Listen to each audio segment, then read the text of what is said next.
Cette rencontre est organisée par Rencontre et Débat Autrement, donc c'est-à-dire Britt et moi-même, Christian. On a organisé près de 300 rencontres et débats depuis à peu près une quinzaine d'années, et avec 250 invités, sachant qu'il y en a certains qui sont venus à plusieurs reprises, des philosophes, des sociologues, des auteurs sur des thèmes de société. Et puis, il y a un peu plus de 2 ans, il y a 3 ans, on a eu l'occasion de connaître une philosophe, Angélique Delray, qui nous a proposé d'aller filmer des ateliers philo qu'elle faisait dans un centre médical pour adolescents. Et nous, on a dit oui, ça nous intéresse. Donc, on est allé filmer pendant une saison, un an, et puis on a fait un petit film pour elle. Et c'était la Fondation des étudiants de France, en fait, qui euh, parraine cet hôpital, dans lequel elle travaillait en tant que prof de philo. Ensuite, on s'est dit, tiens, on est allé voir un peu sur Internet, et puis on s'est aperçu que l'UNESCO avait créé une chaire. Donc, on est allé voir John Crowley, qu'on a interviewé, qui nous a donné les coordonnées d'Edwige, Edwige nous a reçus également. On l'a interviewé, et puis on l'a suivi. Elle nous a donné d'autres noms, d'autres initiateurs en région parisienne, comme Johanna Hawkins à Romainville, qui a fait un excellent travail, qui a créé une maison de la philosophie, ou les petites lumières, je ne me rappelle plus, j'ai un petit trou de mémoire sur le nom. Et Chiara Pastorini. voilà, Chiara Pastorini, entre autres. Donc, et puis, voilà. Donc, on a tourné environ dans une cinquantaine d'écoles, de la maternelle jusqu'au lycée, en France, Paris, région parisienne, même province. On est allé au Mans, entre autres. Et puis ensuite, on est allé en Belgique. Et puis, Edith nous a dit un jour, je vais, tiens, au Bénin, travailler là-bas. Et on s'est dit, ce sera intéressant. Donc, on a accompagné Edith au Bénin et puis au Canada. Donc, on a fait un petit film de 1 heure qui a eu la possibilité de passer à l'UNESCO en novembre 2019 et dans divers festivals en France et en Belgique, dans toute la France, disons une dizaine de festivals environ. Voilà. Et puis, c'est un ami, Pascal, qui nous a dit, tiens, pourquoi vous ne feriez pas un truc? Parce que lui aussi, il s'intéresse à la philo pour enfants, il veut le faire en banlieue. Et puis, on s'est dit, oui, tiens, c'est une bonne idée de relancer un petit peu le sujet. Et on a fait appel à Michel et à Edwige, qui ont accepté avec grand plaisir de participer à cette soirée. Voilà. Donc, maintenant, je vais passer la parole à Britt et je vais me taire. Ok, tu n'as pas mentionné le titre du film quand même. Le documentaire s'appelle Philo Nouvelle Génération. Et j'espère que vous êtes allé le voir. Il était indiqué dans nos annonces. Bon, nous vivons, comme on l'a constaté tout à l'heure, nous vivons des temps difficiles. Une crise inédite à laquelle nous nous adaptons avec nos nouveaux moyens techniques, heureusement. Mais les crises sont encore plus propices aux fake news et d'autres théories de complot auxquelles les enfants, évidemment, sont aussi exposés. Aujourd'hui, nous apprenons par les faits divers, que les bandes d'enfants s'entretuent à coups de couteau et que le harcèlement dans les classes, on avait filmé quelques séances là-dessus, le harcèlement en classe se solde par des morts jetés dans le canal de l'Ourcq en l'occurrence. Ça s'est passé à Paris récemment. D'où de plus en plus l'urgence d'introduire enfin ces pratiques de réflexion et du penser par soi-même et avec les autres qui développent non seulement l'esprit critique, mais aussi la réflexion en soi dès le plus jeune âge. En France, Michel Tozzi qui a introduit les nouvelles pratiques de philosophie pour les enfants depuis des années. Je crois que depuis les années 70 ou 80. Il est professeur émérite en sciences de l'éducation à Montpellier et rédacteur en chef de la revue Diotim l'Agora, une revue internationale de didactique de la philosophie. Et il est expert auprès de l'UNESCO pour la philosophie à l'école primaire. Et ça aussi depuis des années, parce qu'à chaque fois, à chaque journée internationale de la philosophie organisée par l'UNESCO, il il dirige des ateliers philo, il les organise en tout cas pour enfants. C'est unique en France. C'était unique en France pendant des années et maintenant il y a d'autres initiatives, heureusement. Il a aussi écrit l'ouvrage qui s'appelle « La philosophie, une école de liberté ».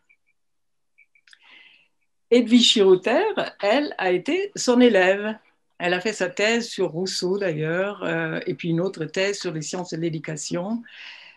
Et depuis 2016, elle coordonne la chaire universitaire à Nantes, soutenue par l'UNESCO, et qui s'intitule, c'est un titre assez long, « Pratique de la philosophie avec les enfants, une base éducative pour le dialogue interculturel et j'insiste, la transformation sociale. » Et c'est ça que nous voudrions. Hein.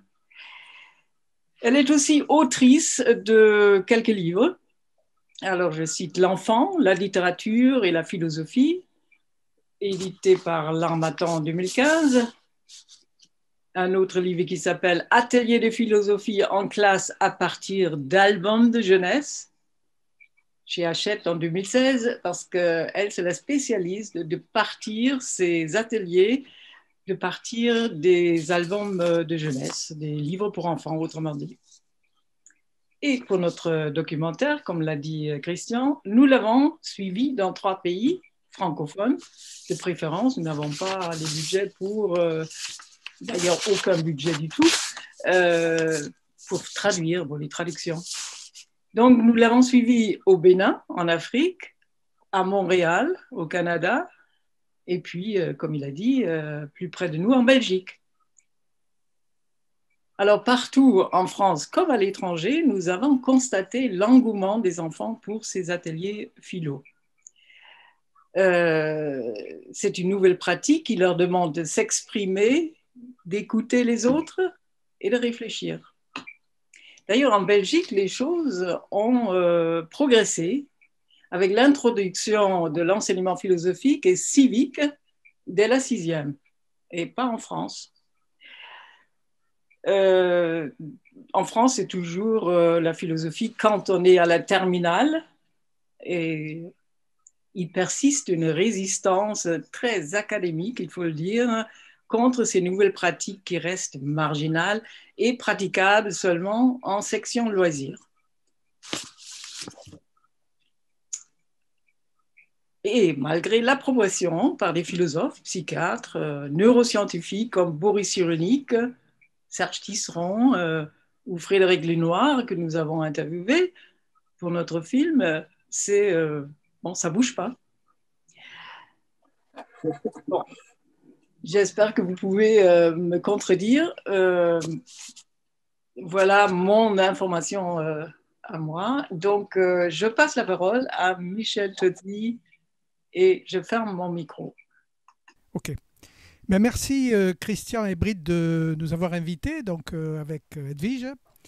Et ce que vous m'avez demandé, c'est de dire un petit peu quelles sont les évolutions qu'il y a eu depuis un certain nombre d'années sur la philosophie avec les enfants, et notamment quelles sont les nouvelles tendances que l'on peut, disons, constater dans les nouvelles pratiques.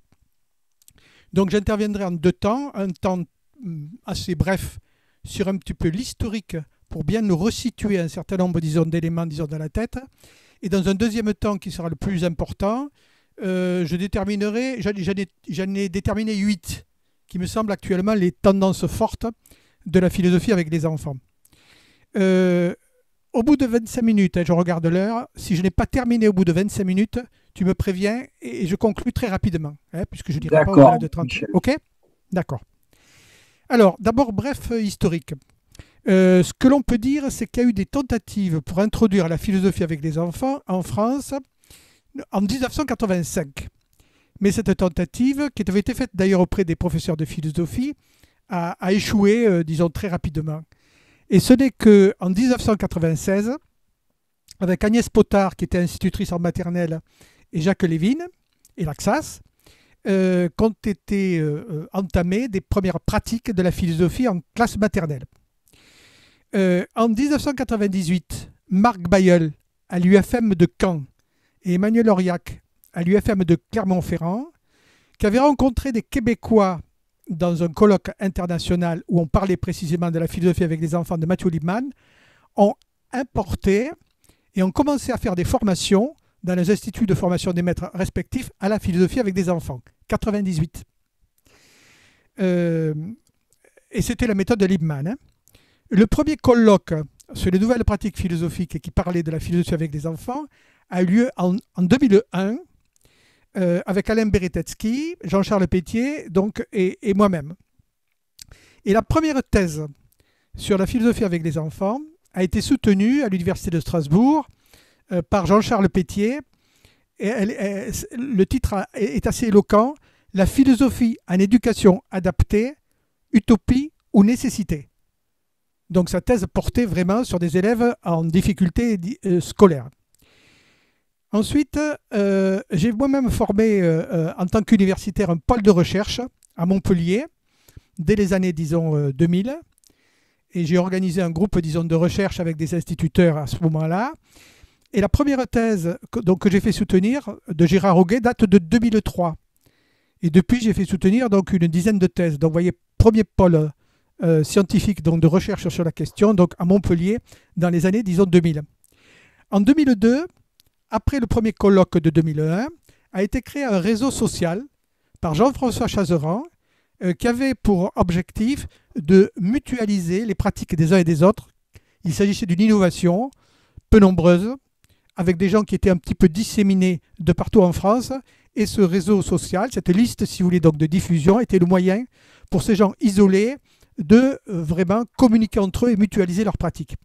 Et puis ensuite, on a eu régulièrement, chaque année, un colloque où tous, finalement, disons, ils se retrouvaient. L'UNESCO s'est très vite intéressé à ce que nous faisions. Et en 2006, le premier colloque sur les nouvelles pratiques philosophiques a eu lieu. Donc ça devait être, vous voyez, 2001, donc 2006. Donc ça devait être le 6e colloque que nous organisions. Et bien, il a eu lieu à l'UNESCO. Et il a été suivi en 2007 par un livre publié par l'UNESCO qui s'appelle « La philosophie, une école de la liberté », qui recensait finalement un petit peu l'état de toutes les pratiques philosophiques, disons, dans le monde. Et c'est moi qui ai fait, si vous voulez, donc la première partie. En 2016, à cause de tout le travail que nous avons fait à l'UNESCO, qui avait confiance, disons, en nous, a pu être mis en place la première chaire UNESCO de philosophie avec des enfants dans le monde. Et c'est Edwige Chirouter, qui est donc titulaire de cette chaire à l'Université de Nantes. La même année, cette année 2016 est très importante. La même année, Frédéric Lenoir a mis en place son association SEV. Et puis ensuite, Catherine Audrin, au Québec, a mis en place le programme franco-québécois de prévention de la violence, si vous voulez, qui s'appelle Philogène. Et donc avec Edwige, nous sommes donc responsables du programme, disons, en France. Je donnerai comme dernier repère, dans l'ordre chronologique, la création par Gaël et Jean-Marc, chez Vrin, chez l'éditeur Vrin, place de la Sorbonne, d'une collection sur les pratiques philosophiques. Ça, c'est hautement symbolique parce que Vrin est vraiment l'éditeur des philosophes et le fait qu'il crée une collection qui s'appelle Pratiques philosophiques est très intéressante et très significative. Ce à quoi on a donc assisté pendant ces 25 dernières années, c'est un développement progressif. Je suis beaucoup plus optimiste, moi, que Britt. Un développement progressif et considérable de ces nouvelles pratiques philosophiques, malgré de nombreuses réticences et objections. émanant d'ailleurs de professeurs de philosophie et de leurs institutions. Hein. Mais il y a eu progressivement un développement de la formation initiale et continue de la philosophie avec les enfants dans les IUFM, puis dans les SP, les INP, puis dans un certain nombre de circonscriptions du premier degré. Des mémoires professionnelles ont commencé à être soutenues. Et ça, c'est très important, en 2015 a été mis en place un enseignement moral et civique. Et dans le programme donc, de 2015, la DVP, discussion à visée philosophique, était recommandée. C'était la première fois que la philosophie apparaissait de manière institutionnelle dans un programme d'enseignement français.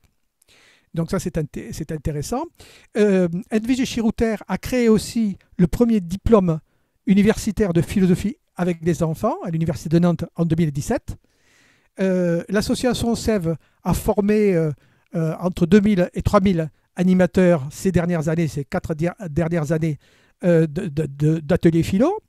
Et ce que je trouve aussi symbolique, c'est le fait que Johanna Hauken a soutenu sa thèse sur la philosophie avec les enfants comme ouverture d'esprit au département de philosophie et non pas de sciences de l'éducation à la Sorbonne, et elle était dirigée par l'ancien président de l'agrégation de philosophie. C'est symboliquement, disons, assez fort. Hein. Voilà un petit peu donc, pour souligner, si vous voulez, donc, quelques dates qui me semblent essentielles, qui situent bien un petit peu donc, cette émergence de la philosophie avec les enfants en France, qui est relativement récente. Disons, bon, j'ai dit 96, donc ça fait 25 ans. 25 ans. Alors, ma deuxième partie, c'est essentiellement, disons, ce qu'on me demande, et ça m'a obligé, moi, à revisiter un petit peu donc, ces dernières années. Au fond, qu'est-ce qui a changé par rapport à une pratique qui était essentiellement faite par des innovateurs complètement isolés, qui s'autorisaient d'eux-mêmes, sans avoir l'aval, si vous voulez, de leur institution, et qui devaient justifier aussi ce qu'ils faisaient, à une situation qui est beaucoup plus admise, confortée, y compris par un certain nombre de philosophes. Mais d'abord, ce qui a changé, c'est qu'il y a eu un développement assez notable. Mais il y a eu un certain nombre de tendances. Moi, j'en ai remarqué 8. Première tendance, une articulation beaucoup plus forte entre la philosophie et l'éducation à la citoyenneté. Alors, cette articulation, elle se trouvait déjà dans mon dispositif, puisqu'il s'appelle « Discussion à visée démocratique et philosophique ». Démocratique et philosophique. On voyait que la démocratie là était mise en perspective philosophique et que la philosophie était mise en perspective démocratique.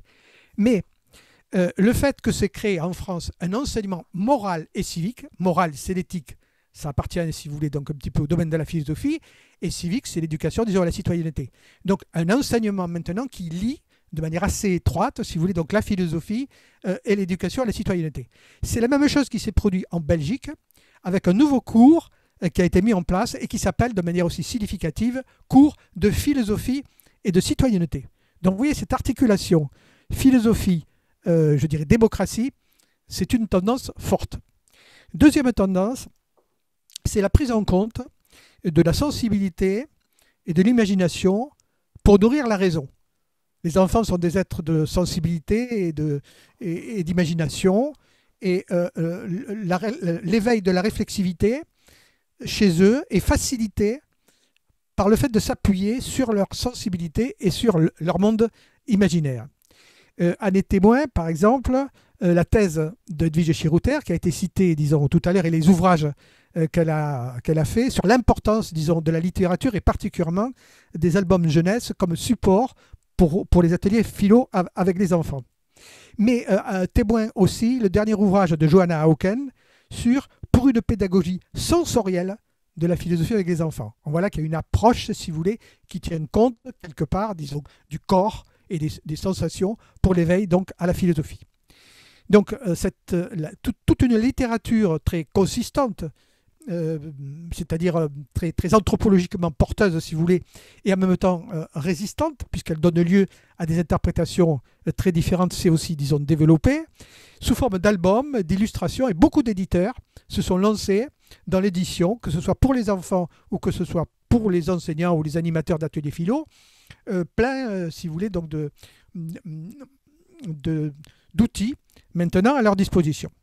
Troisième tendance, si vous voulez, donc très forte, mais qui va dans le sens de s'appuyer sur la sensibilité et l'imagination, c'est le développement de la relation entre la philosophie et l'art. Alors témoin, par exemple, l'association Philosophart à Lyon, ou bien tout le travail qui a été fait, son nom a été cité tout à l'heure par Chiara Pastorini, par Les Petites Lumières, pour articuler l'art et la philosophie, mais aussi tout le travail qui a été fait par le comité d'action laïque Wallon-Brabant, si vous voulez, donc en Belgique, ou bien le travail qui a été fait au département de didactique de la philosophie à l'Université de Liège, ou par l'association, disons, Philocité. Il y a là, si vous voulez, tout un courant qui articule la philosophie et l'art, parce que l'art, c'est une manière aussi de toucher la sensibilité des enfants et une entrée privilégiée pour les ateliers philo. Quatrième tendance, si vous voulez, c'est ce que je pourrais appeler la ludophilo.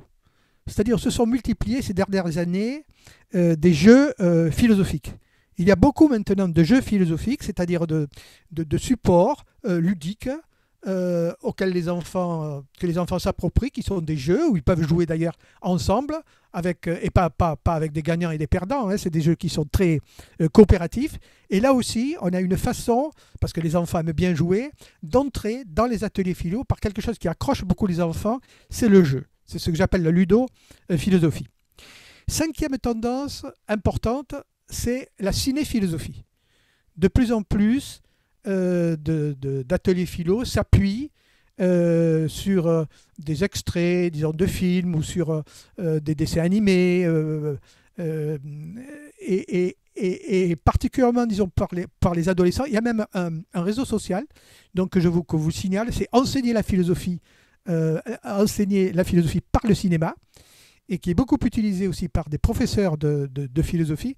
Donc ce courant est très important. Et je travaille moi-même actuellement au niveau de mes recherches, à une recherche sur essayer de mettre au point une grille de lecture philosophique, disons, d'un film.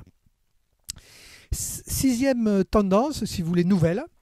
Et là, on doit beaucoup sur ce point à Frédéric Lenoir. C'est la pratique qui consiste à faire commencer les ateliers philo par un moment de retour au calme, de pratique de l'attention, de méditation, de pleine conscience, où les enfants reprennent conscience un petit peu avec leurs impressions, disons, sensorielles, ce qui les rend plus disponibles finalement à autrui, à sa parole et à ses idées. Donc ça, c'est extrêmement, disons, intéressant, parce que c'est l'apport de Frédéric Lenoir et de l'association Sève, si vous voulez, aux ateliers de philosophie par enfant, qui est un apport, si vous voulez, donc spécifique. Et j'ai fait une recherche moi-même et que je continue et je commence à former, disons, les gens à une meilleure articulation entre la méditation et mon dispositif, la discussion à visée démocratique et philosophique, la DVDP. J'ai établi, si vous voulez, disons, par cette recherche, qu'on peut procéder beaucoup moins plutôt à une pratique juxtapositive, c'est-à-dire, 1, je fais un petit temps de 5 minutes de méditation, et 2, je commence à faire, disons, mon atelier philo, ma discussion à visée démocratique et philosophique, par exemple, mais je fais une méditation qui, par son contenu, est philosophiquement exploitable, et ensuite je fais une discussion à visée philosophique qui, par son questionnement, renvoie à l'expérience méditative que les enfants peuvent faire. Et là, donc, j'ai déterminé, si vous voulez, 4 conditions auxquelles une articulation beaucoup plus étroite entre la méditation et la discussion à visée démocratique et philosophique peut être pratiquée. Septième, si vous voulez, donc, tendance, très intéressante, c'est la volonté de mieux articuler l'atelier philo avec les enfants, avec l'histoire de la philosophie. C'est quelque chose qui est récent. Je crois que, comme le dit Laurence Breton dans sa thèse, Laurence Breton vient de soutenir sa thèse là-dessus. C'est-à-dire comment utiliser finalement l'histoire de la philosophie dans les ateliers philo. Elle dit le temps est venu. Et c'est vrai que ce n'était pas possible, de mon point de vue, moi qui ai suivi les choses depuis le départ, d'introduire l'histoire de la philosophie dans les ateliers philo avec les enfants. Les ateliers philo étaient tellement critiqués, et notamment par l'inspection générale de philosophie, par un certain nombre de collègues, disons, philosophes et universitaires, qu'il fallait tout un temps de discussion, je dirais, philosophico-philosophique pour administrer la preuve de la légitimité philosophique des ateliers philo. Alors si on avait ajouté, à cette époque-là, si vous voulez, dans les années 2000, 2010, si vous voulez, si on avait ajouté à cela l'idée que non seulement il fallait faire des ateliers philo, mais qu'il fallait s'appuyer sur l'histoire de la philo, alors que le mot philosophie était déjà contesté pour la pratique, disons, de ces ateliers, là on aurait fait complètement, si vous voulez, déborder, la coupe aurait été pleine. Mais à partir du moment où progressivement la philosophie, les ateliers de philo avec les enfants sont devenus légitimes et ont acquis, y compris chez un certain nombre de philosophes, une légitimité, à ce moment-là, il y a des gens actuellement donc, qui travaillent sur la réintégration, notamment au niveau, disons, du collège et du lycée, de l'histoire de la philosophie dans les ateliers philo. Alors je pense notamment qu'ils travaillent, disons, particulièrement là-dessus. Alors il y a la thèse de Laurence Breton dont j'ai parlé, qui a déjà été, disons, soutenue. Mais je pense aussi au département de didactique de la philosophie, qui est un département de philosophie, hein, de l'Université de Liège. Je pense aussi à l'association Philocité.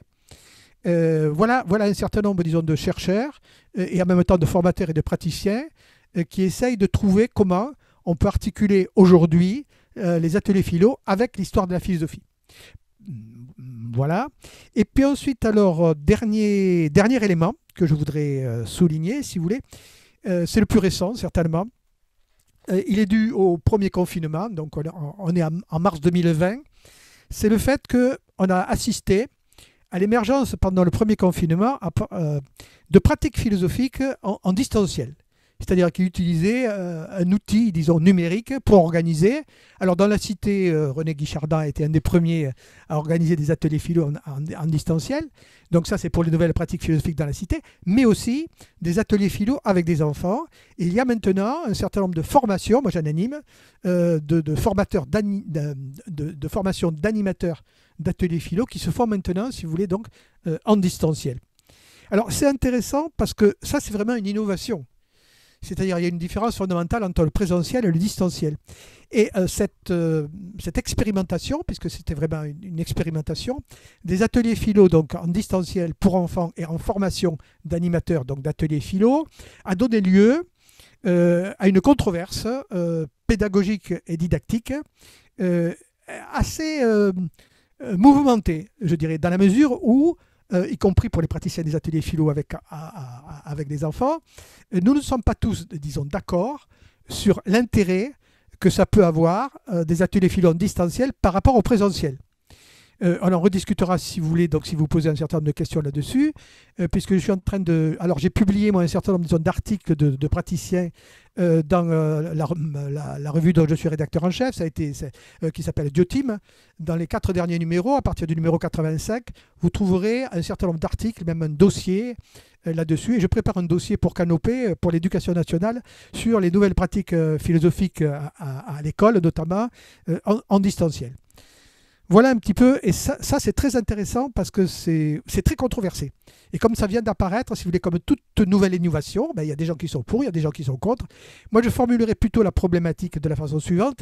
Je dirais, la problématique de mon point de vue, c'est à quelles conditions techniques, à quelles conditions pédagogiques et à quelles conditions didactiques les ateliers philo, si vous voulez, en distanciel, peuvent-ils être formateurs. Donc moi, pour moi, ce n'est pas pour ou contre le distanciel, c'est à quelles conditions. Voilà. Bon voilà, donc j'ai essayé de dire quelles étaient les tendances fortes. Moi j'en ai trouvé 8 si vous voulez, disons dans les 10 dernières années, mais le distanciel c'est un an, hein, c'est tout récent. L'histoire de la philo aussi, c'est assez récent si vous voulez. Donc voilà les grandes tendances à mon avis dans l'évolution, et il y en aura d'autres précisément, donc, puisqu'on n'arrête pas maintenant l'histoire de la philosophie avec des enfants, elle a une histoire. Cette histoire n'a pas commencé en France, elle a commencé ailleurs, aux États-Unis dans les années 70, elle est arrivée en France dans les années 2000, ben maintenant elle a commencé son histoire évolue, son histoire continuera. Voilà, je vous remercie. Merci beaucoup Michel. Britt, si tu veux. Oui, j'ai allumé. Merci. C'est pour cette historique, c'est une belle mise en perspective de la philo pour enfants. J'ai quelques doutes par rapport au distanciel, mais vous allez en discuter. Je vais continuer avec Edwige et je me suis aperçue que j'ai oublié de nommer 2 livres. Tout d'abord, celui qui vient de sortir en librairie, c'est un album, paraît-il, magnifique. J'ai vu la vidéo sur cet album, un conte philosophique illustré par Pascal Bress. Pascal Bress, voilà, et vraiment très très joli d'après la vidéo. Donc, un conte philosophique. Et puis, elle est aussi co-autrice d'un gros livre qui est paru en 2018 et qui s'appelle Pourquoi et comment philosopher. Donc, ça, c'est effectivement la question fondamentale qu'on se pose, pourquoi et comment philosopher, chez Hatier. Alors, vous avez de quoi lire. Et moi, je pose la question à Edwige, justement, pourquoi philosopher avec les enfants? Parce que le titre, effectivement, de ce livre Et est... combien d'heures? Non, tu fais ce que tu veux. Pourquoi? Il y a plein d'objectifs. Si je devais essayer d'en synthétiser trois les plus importants, puis qui correspondent peut-être aussi à des courants ou à des dispositifs qui sont différents et complémentaires. Je dirais qu'il y a d'abord un enjeu qui est éthique, qui est de reconnaissance de l'enfant en tant que sujet. Voilà, c'est pas parce qu'on a 3 ou 4 ans qu'on ne se pose pas la question de l'amour, du bonheur, de la mort. Donc, ce sont des sujets, des êtres au monde. Ils se posent ces grandes questions-là. Ils ont besoin d'être guidés, d'être écoutés, reconnus. Je pense au dispositif de Jacques Lévin, bien sûr, hein, qui avec la place importante de l'enfant comme un interlocuteur valable. Donc ça, c'est un enjeu d'abord éthique de reconnaissance de l'enfant en tant que sujet. Il y a un enjeu qui est politique et démocratique. Alors là, c'est tout le courant de la DVDP, qui est un dispositif qui a été conçu et porté par Michel. C'est-à-dire que les ateliers de philosophie, ils apprennent aussi aux enfants à discuter de façon démocratique et pacifiée sur leurs désaccords. Et donc, c'est une voie aussi vers une citoyenneté éclairée. Et puis, il y a un enjeu que j'appellerais politique et didactique, c'est-à-dire que la philosophie, elle est trop souvent réservée à une élite, que les enfants des classes terminales et de certaines terminales, et qu'il y a donc un enjeu à démocratiser l'accès à cette discipline. Rendons la philosophie populaire, disait Diderot, et donc un enjeu politique, parce que apprendre à philosopher, c'est apprendre à penser, c'est développer l'esprit critique. Et donc, je pense que l'enjeu à la fois de démocratisation de la discipline et l'enjeu politique, ils sont intimement liés. Donc, un enjeu éthique, un enjeu démocratique, un enjeu politique. Voilà pour moi les 3 grands enjeux qui correspondent à des dispositifs divers, mais encore une fois, qui sont complémentaires. Merci, c'est éclairant. Alors, tu parcours comme une missionnaire de la philosophie avec les enfants, le monde, et je voulais savoir quelles sont les expériences les plus lumineuses pour toi. Pour moi, c'est l'universalité des questions, des idées que se posent des questions partout dans le monde. Pour avoir vu et animé des ateliers philo entre le Rocher de Monaco, avec peut-être les enfants les plus favorisés du monde, et puis des classes de Boïcon au Bénin, parce que vous étiez avec moi, 80 enfants sous l'arbre palabre. Il y a une très grande fraternité, il y a une très grande universalité. Bien sûr qu'il y a beaucoup de différences économiques, sociales, culturelles, mais la philosophie, et ça c'est assez étrange, parce qu'on pourrait dire que c'est plutôt la science rationnelle qui est universelle, 2 plus 2 égale 4 un peu partout. Par contre, qu'est-ce que c'est que le bonheur, qu'est-ce que c'est que la justice? On pourrait dire que ça divise les civilisations. Eh bien, pas du tout. Moi, ce que j'observe, c'est que d'abord, tous les enfants se posent d'abord ces questions-là, et puis qu'à l'intérieur de chaque classe, il y a les mêmes polémiques. Est-ce qu'il faut toujours dire la vérité? Qu'on soit à Monaco, qu'on soit au Bénin, et dans la même classe, il y a des enfants qui vont dire oui, il y a des enfants qui vont dire non, qui vont donner à peu près les mêmes arguments. Et ça, c'est vraiment en 4 ans, le fait d'avoir pu voyager autant grâce à l'UNESCO, c'est vraiment ça quand même qui m'a le plus marqué. C'est qu'au-delà des différences, il y a quand même beaucoup d'universalité. Et puis les récits. Moi, j'ai découvert des contes africains qui résonnent avec les mythes platoniciens.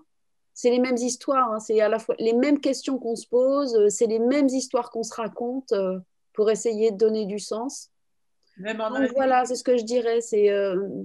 c'est quand même beaucoup d'universalité, malgré tout. Malgré tout. Tu as été en Asie, au Japon Oui, oui, oui.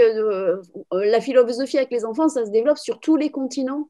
Et avec la chaire UNESCO, on a pu développer des actions de formation et de valorisation et de recherche sur tous les continents, de la Nouvelle-Zélande au Chili, en passant par le Bénin.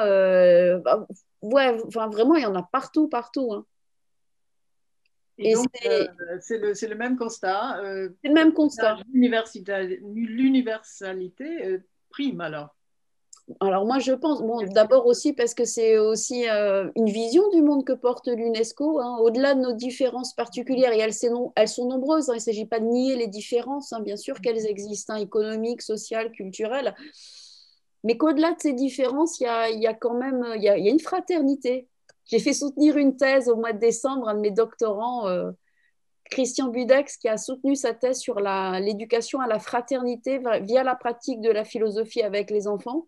Et donc, ce n'est pas une vue de l'esprit, hein, c'est quand même quelque chose qu'on observe dans la pratique de la philosophie.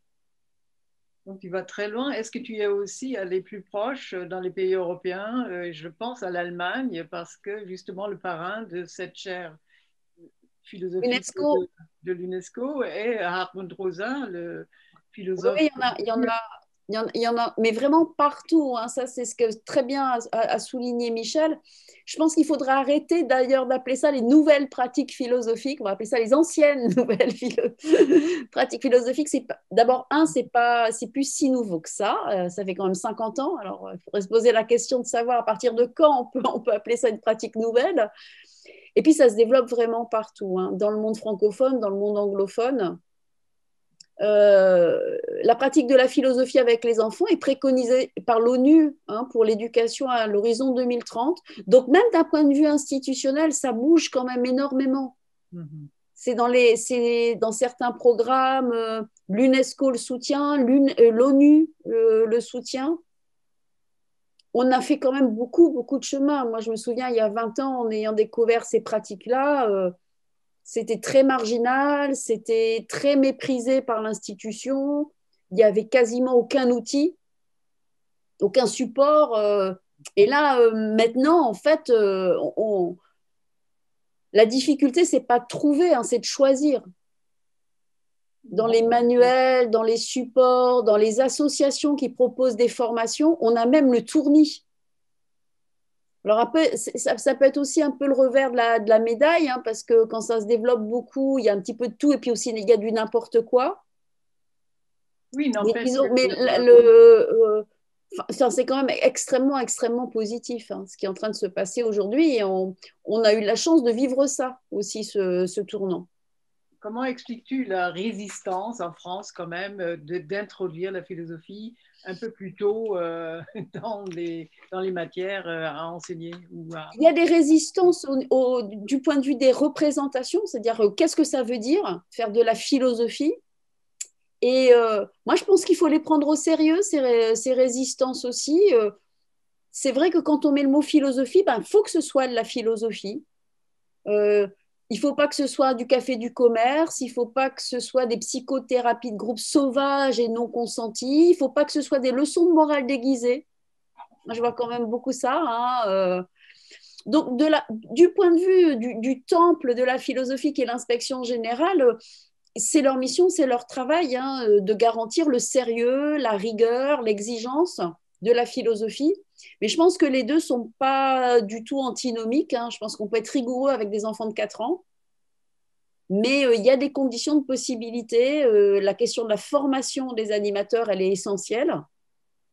Donc, je pense qu'il faut entendre les résistances pour pouvoir y répondre de façon argumentée. La recherche, hein, Michel a fait soutenir des dizaines de thèses qui montrent à quelles conditions ces pratiques-là, elles sont possibles, elles sont sérieuses, elles ont des effets. Donc, je pense qu'il faut faire aussi confiance à la recherche universitaire en sciences humaines, en sciences de l'éducation, en psychologie, en philosophie, pour montrer que ce n'est pas non plus des lubies de militants pédagogues de vouloir développer la philo, mais que ça repose à la fois sur des pratiques qui sont sérieuses, rigoureuses, exigeantes, ambitieuses, et qu'elles ont des effets réels à certaines conditions. Est-ce que la résistance ne vient pas plutôt par cette conception nouvelle de donner la liberté d'expression aux enfants, de les placer en rond, c'est-à-dire déjà, c'est des petits groupes et non pas des grandes classes euh, auxquelles on peut faire passer ces pratiques. Est-ce que ça ne vient pas plutôt, parce que c'est quand même en quelque sorte un bouleversement de la hiérarchie académique, de la hiérarchie scolaire. Il y a des changements de posture quand on fait un atelier de philosophie avec les enfants parce que c'est vrai que l'enseignant ou l'adulte n'est plus en position de sachant. Et il y a une forme d'horizontalité par rapport à la question qu'on se pose. Hein. Qu'est-ce que c'est qu'une vie réussie ou qu'est-ce que c'est qu'aimer vraiment quelqu'un? Ben, c'est des questions qu'on continue à se poser quand on a 50 ans, 60 ans. Donc effectivement, il y a un changement de posture. Mais moi, je suis plus optimiste par rapport au monde de l'école. Je pense qu'il y a beaucoup d'enseignants déjà dans leur classe qui pratiquent des pédagogies qu'on a appelées expérimentales, puis qui ne sont plus tellement, quoi. Je veux dire, c'est des méthodes qui sont inspirées de Célestin Freinet, pour ne parler, ou de la pédagogie coopérative et institutionnelle. Il y en a quand même beaucoup. Je pense qu'il faut faire confiance à l'école et aux enseignants. C'est une pratique, la philosophie avec les enfants, qui revient un petit peu encore bousculer leur posture. Mais ce qu'il faut voir, c'est que les enseignants sur le terrain sont quand même très demandeurs. Je pense que les réticences, elles sont surtout du point de vue de la hiérarchie, pas tellement par rapport au terrain. Mais il faudrait vraiment qu'on fasse une recherche sérieuse. Moi, je pense, j'aimerais bien diriger une thèse sur la sociologie des pratiques parce qu'en fait, on n'a pas vraiment d'études là-dessus. On ne sait pas trop ce qui se fait réellement. Ou quand, comment se pratiquent les ateliers philo, on n'a pas de regard sociologique. Ce serait vraiment important au moment où on en est historiquement dans le développement des pratiques d'avoir un regard un peu scientifique sur qu'est-ce qui se fait, où et comment. Oui, parce que quels sont les lieux normalement extrascolaires, hein, c'est dans les médiathèques, c'est dans... Il y en a aussi, mais il y en a beaucoup dans les écoles. Hein, Mais en temps mais de... en fait, on n'a pas d'études sérieuses là-dessus. Voilà, c'est ça. Alors, est-ce que tu es optimiste par rapport à ce temps de Covid qui déboussole encore plus les parents ainsi que les enseignants, où les enfants sont laissés à eux-mêmes? Est-ce que tu crois que ça peut justement pousser à une remise en question du système d'enseignement et d'être davantage ouvert justement à ces pratiques philosophiques avec les enfants? Ouais, je suis optimiste par principe. Oui, on va dire. Alors, on a souvent dit aussi que le développement des pratiques philosophiques avec les enfants ou même avec les adultes, type café philo, ça répondait à une demande de sens. Il y a aussi une déconstruction des grandes idéologies et que la philosophie, elle vient combler un manque aussi et un besoin de sens. Alors, on verra bien, il ne faut pas être prophète, on ne sait pas trop, mais c'est sûr qu'on a vécu là depuis au moins un an et demi, une crise un petit peu sans précédent dans l'histoire contemporaine.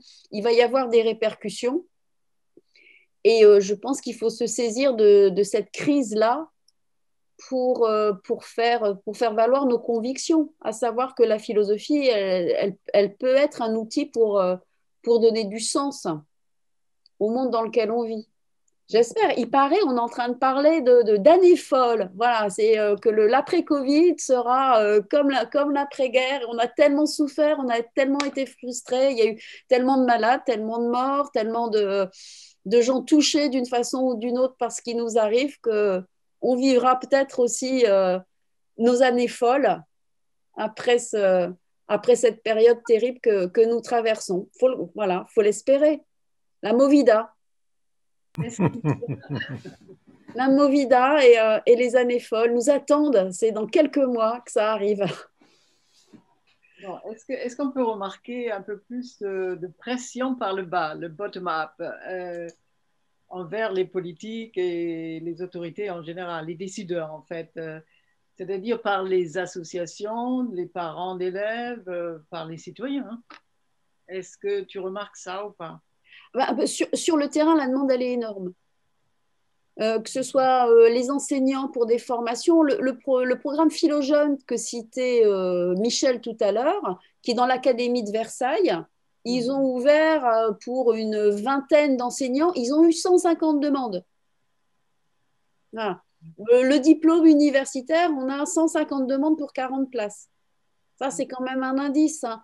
On voit Sèvres, l'association de Frédéric Lenoir, ils ne désemplissent pas.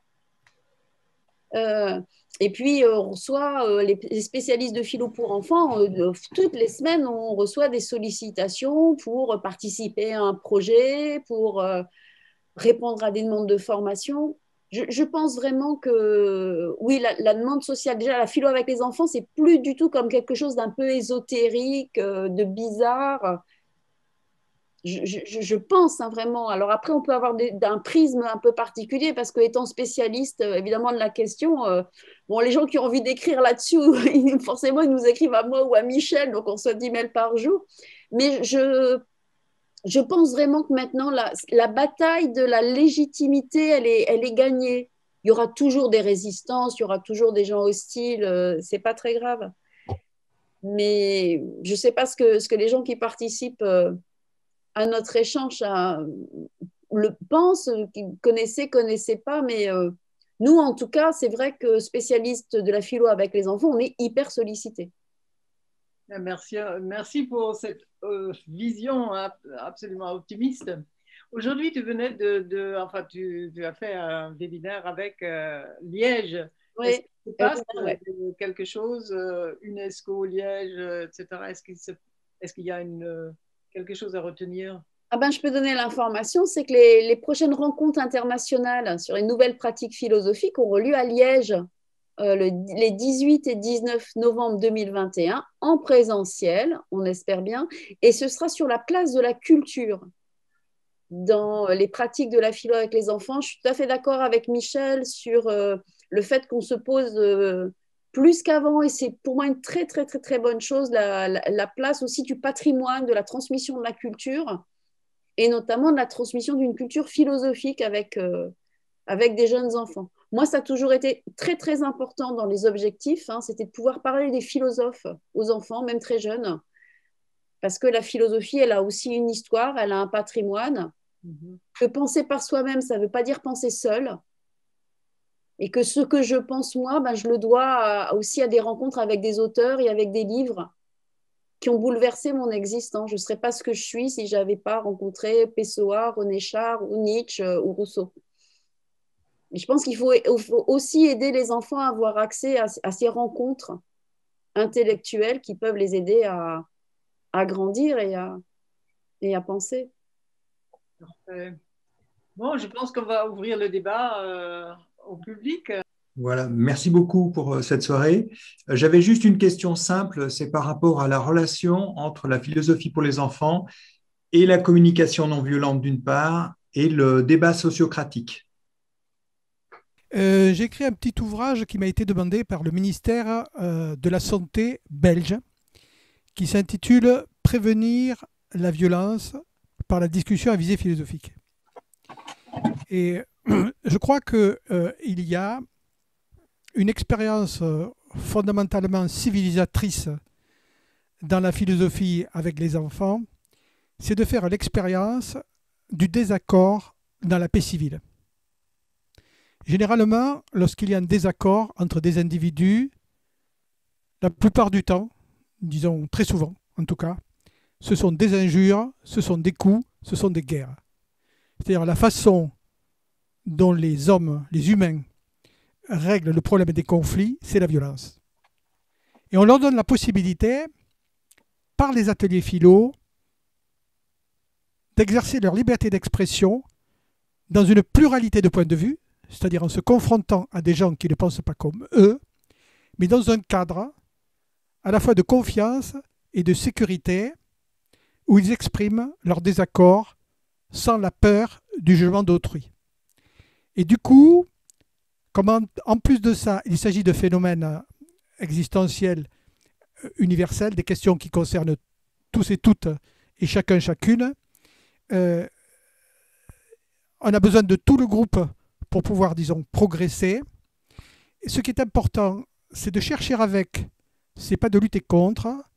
On pratique une éthique communicationnelle, du respect, disons, de l'autre dans ses idées et dans sa personne. Et donc, du coup, on fait l'expérience d'un certain apaisement. Et ce n'est pas un hasard si les ateliers de philo avec des enfants ont été beaucoup pratiqués dans les zones d'éducation prioritaire ou dans les enfants qui sont en difficulté ou en échec scolaire, parce que c'est vraiment un moyen, disons, d'augmenter la cohésion sociale du groupe. Parce que l'aspect coopératif aussi, j'ai besoin de toi pour penser, hein, et aide-moi à penser, et moi je t'aiderai aussi à penser. Les exigences qui sont développées par chacun par rapport à la pensée de l'autre, parce que c'est à la fois de la bienveillance, mais dans l'exigence, développent cette mentalité, si vous voulez, de non-violence très importante. Et le fait d'avoir fait cette expérience quand on est jeune, à un moment où précisément on est épidermique, on est à fleur de peau, c'est extrêmement important d'avoir fait cette expérience-là. Oui, bonsoir. Je voudrais ajouter à ce qu'a dit Michel, ce qu'apporte aussi la philosophie, c'est le temps de se poser pour réfléchir. Chez beaucoup de nos jeunes qui répondent par la violence, il y a une immédiateté du corps, une place du corps qui remplace la pensée, l'espace de pensée. Et modifier ces habitudes, permettre aux jeunes, aux enfants et aux moins jeunes même, de réagir à ce corps qui nous impose les coups, enfin d'agir, qui nous impose d'agir, permettre de se calmer, de se détendre et puis de se poser. Et ensuite de réfléchir ou de pouvoir en parler avec quelqu'un. Parce que c'est quelque chose qui est même chez des adultes maintenant, on a des adultes qui réagissent par des actes, par des actions, avant même de se poser, de réfléchir. Et la philosophie, c'est avant tout de se poser, réfléchir et puis rencontrer des avis différents. Mais je pense que c'est quelque chose d'absolument essentiel et on ne peut pas faire cette impasse-là. Il faut absolument passer par ce temps-là. Je peux juste réagir pour rebondir sur ce que vient de dire Geneviève. Je suis d'accord à 100%, et c'est pas pour rien qu'on a demandé au philosophe Hartmut Rosa d'être le parrain de la chaire UNESCO et qu'il a accepté parce que Hartmut Rosa, c'est quand même le philosophe contemporain qui travaille sur le rapport au temps.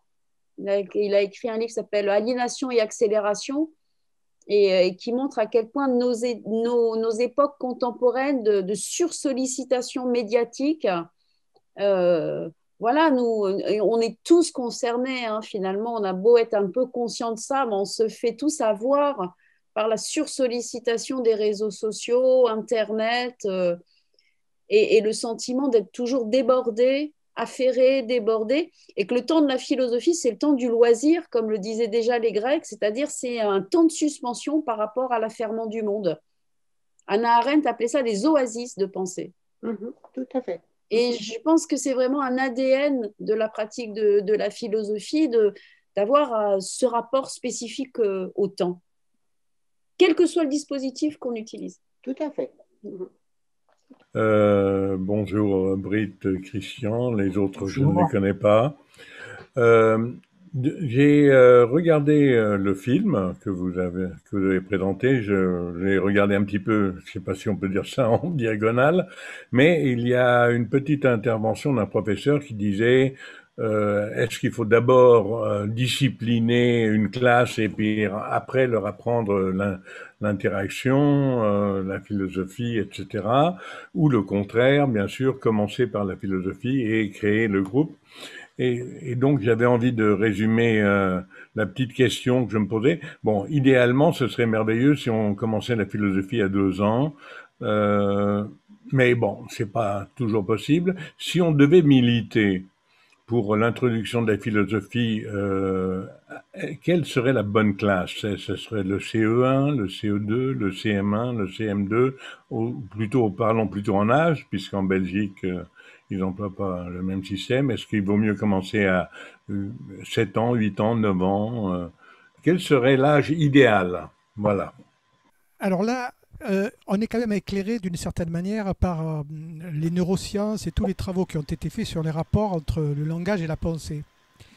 Dès qu'un enfant possède un certain nombre de rudiments, disons, de langage, il a à sa disposition un outil social qui existait avant lui, qui existera après lui, dont il se sert pour exprimer ce qu'il pense et ce qu'il ressent, et en même temps pour communiquer, disons, avec d'autres. Et le fait, et il a un outil qui a une certaine, le mot par rapport à la chose, il a un certain degré de généralité et d'abstraction. Et du coup, le fait de pouvoir dire le monde, c'est-à-dire de se forger une vision du monde par le fait qu'on met en mots, on met dans le langage et par son langage ce que l'on appréhende du monde donc que nous recevons, et bien à ce moment-là, c'est une première façon spontanée d'avoir une vision du monde. Et donc, dès que les enfants savent un minimum parler, on peut dire qu'à ce moment-là, une réflexion, c'est-à-dire une façon de dire le monde, est née. Et tout le problème va être de faire en sorte que cette vision du monde puisse s'exprimer. Ça, Jacques Lévin l'a beaucoup développé, disons, dans ses travaux, et Laxas aussi. Dès que donc il peut s'exprimer, à ce moment-là, il peut confronter son point de vue, disons, avec d'autres. Et donc, moi, je crois que le problème, c'est un problème extrêmement sérieux, la question que vous posez. C'est l'origine finalement de la philosophie, quoi. La philosophie, quand est-ce que ça commence et quand peut-on commencer à philosopher? Alors, à ce moment-là, on avait la réponse de Gilles Deleuze, qui était assez énigmatique. Lui disait, ça commence jamais, au début, ça commence toujours par le milieu. Et c'est très, très, très, très, très curieux, donc, cette façon, disons, un petit peu, disons, de répondre. Moi, je dirais qu'il n'y a pas de bon âge. Il y a des conditions de possibilité. Des conditions de possibilité, c'est le langage. Et plus ce langage va être sophistiqué, se développer, acquérir une consistance lexicale, une richesse, si vous voulez, donc sémantique, etc., plus à ce moment-là, la pensée va devenir précise. Mais ce qui ne veut pas dire qu'on ne peut philosopher qu'à partir du moment où on a un langage sophistiqué. On peut commencer à philosopher à partir du moment où on a un langage. Mais notre pensée va se développer de plus en plus quand la capacité du langage et son interaction avec la pensée, il y a un co-développement du langage et de la pensée, d'après les psychologues, disons, cognitivistes donc, et développementaux. Moi, je vois des enfants, par exemple, qui cherchent le mot qui correspondrait le mieux à leur pensée. Moi, j'ai fait l'expérience suivante. Dans la même classe coopérative, on a un conseil de classe où il s'agit de prendre un certain nombre de décisions. On a à côté un atelier philo. J'enregistre les deux. Puis je fais des analyses de ces deux types de corpus, si vous voulez, et je m'aperçois de quoi? C'est le même enseignant, c'est les mêmes élèves, etc. Que dans l'atelier philo, le registre de langage est plus élevé, dirait le linguiste, que dans le conseil de classe. Pourquoi? Parce que dans l'atelier philo, on travaille essentiellement sur le rapport du sens. Dans le conseil de classe, même si on a atténué le rapport de force, parce qu'on remplace les coups de poing par de la parole, si vous voulez, donc ce qui atténue considérablement, disons, la violence, et bien il y a encore des votes, des décisions qui se prennent, et on n'a pas totalement éliminé, si vous voulez, le rapport de force ou de l'utilisation du langage comme outil, un peu pour se battre, si vous voulez, et se combattre. Tandis que dans l'atelier philo, on n'a pas un usage instrumental du langage, on a un usage réflexif. Et le fait de passer d'un usage instrumental du langage à un usage réflexif, ça rend le niveau de langue plus élevé. Et donc, en fait, il ne faut pas attendre d'avoir un langage trop développé pour penser, mais c'est en pensant que vous développez votre propre langage. Et c'est ça l'effet, si vous voulez, du co-développement du langage et de la pensée, analysé par les psychologues développementaux. Simplement un mot, c'est pour ça que j'ai utilisé, il y a le son là, oui, que j'ai utilisé le mot militer, c'est-à-dire, je sais bien qu'il faudrait commencer à 5 ans et pas à 17, mais je me demandais quel serait si on devait faire un effort, quelle serait est-ce qu'il faudrait attaquer vers le début du collège, par exemple? La réponse d'Épictète, elle est claire, c'est il n'est jamais trop tôt pour philosopher. Et Montaigne disait dans le chapitre des essais, chapitre 26 donc des essais, il faut commencer à la nourrice. Vous avez la réponse là de deux philosophes. Edwige. Oui, oui, moi je dirais l'étonnement devant le monde, hein. À partir du moment où il se pose ces questions-là, il faut commencer le chemin. Et il faut faire la comparaison avec d'autres disciplines, hein. On parle d'éveil musical, hein, on parle en mathématiques, en maternelle, ils commencent à faire ce qu'on appellera plus tard des exercices mathématiques, ils commencent à faire de l'éveil musical, et ben on pourrait dire aussi qu'on peut commencer la philosophie à partir du moment où les questions elles se posent. Et d'un point de vue institutionnel, quand la philosophie avec les enfants était préconisée de façon officielle dans les programmes, c'était dès le CP. 2015, hein, Michel, hein, quand les discussions à visée philosophique faisaient partie du cours d'enseignement moral et civique, le ministère n'avait pas hésité à les mettre dès le début du cycle 2. Comme quoi, voilà, politiquement, enfin voilà, quand il y a une volonté politique, la question de l'âge, finalement, c'est pas le collège, c'est pas le CM, hein, c'était dès le début de l'école élémentaire que c'était officiellement possible. Et en Belgique, c'est le cas, hein, les cours de philosophie citoyenneté, c'est vraiment pour des enfants très jeunes. C'est-à-dire qu'il faudrait vraiment penser la philosophie comme une discipline comme une autre. On commence la musique, on commence les arts, on commence les mathématiques, et ben on commence aussi la philosophie et il faudrait vraiment qu'on puisse penser le commencement. Une demande de parole de René. Ça peut être plus un témoignage et puis peut-être vos commentaires qui vont m'éclairer également. J'ai bien aimé les tendances qui ont été évoquées par Michel et puis peut-être qu'on peut rajouter celle de la culture que tu as rajoutée, Edwige. Et je pensais, dans ma pratique, j'ai une pratique auprès d'enfants, enfin pas cette année à cause du confinement, mais dans des écoles. Et donc ces tendances, je les trouve intéressantes parce qu'il s'agit de trouver avec les enfants ce par quoi ils vont être sensibles pour amorcer avec eux du dialogue entre eux et du dialogue avec eux. Et je sais, je le dis juste comme ça, j'utilisais le jeu Dixit. Je pense que tout le monde connaît avec ces cartes, avec des images assez fabuleuses, des couleurs fabuleuses et un imaginaire fabuleux. Et je leur demandais de distinguer ce qu'ils voyaient, ce qu'ils imaginaient et ce qu'ils ressentaient. Parce que, voilà, on ressent de l'inquiétude, de la peur, de la joie.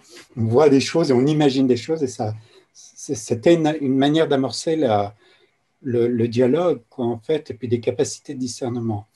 Mais j'ai eu des problèmes avec les enfants, j'ai eu beaucoup de problèmes, notamment selon comment est organisé ces groupes, et parce qu'à cause de l'hétérogénéité des groupes qui étaient créés. Et les difficultés que j'ai eues, c'était avec des enfants qui étaient particulièrement agités, qui étaient agressifs, et ça crée un problème. J'ai vu que le problème était moindre dès qu'on ajoutait un autre adulte, parce que ça presque magiquement, ça stabilise, ça stabilise le groupe.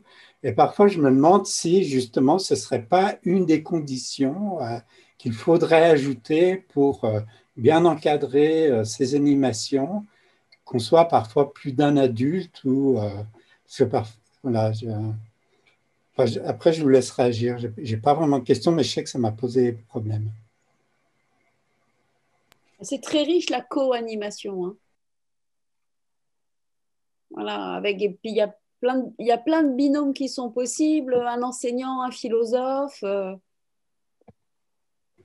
C'est vrai que c'est quand c'est possible. Alors ça, parce qu'à partir de là, il faudrait que les institutions soient averties ou qu'elles n'ignorent pas.